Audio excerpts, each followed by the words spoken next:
A small but noteworthy addition to the modeling toolset in 3D Coat 2024 is the Slide Vertex tool. You'll find it in the Tweak section of the tool panel here in the modeling workspace. But you need to first be in the select mode and make sure you are in vertex mode in order to use this. Let's go ahead and get started now.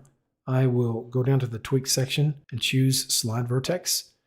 What this tool effectively does is restrict the movement of the vertex along an edge. In order to draw a comparison, I'm going to first use the Move tool, which works in screen space.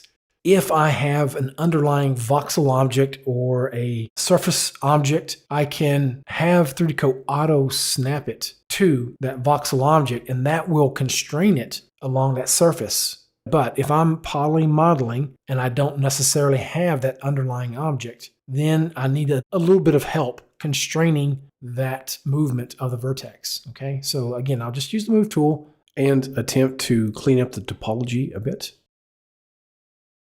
Without some type of constraint, it's very easy to move the geometry in other directions you didn't really intend to. So let me undo. Now I'll switch to the Slide Vertex tool. Now, instead of moving freely in 3D space or screen space, it's being constrained to moving strictly along the edge in the direction that I initially push it.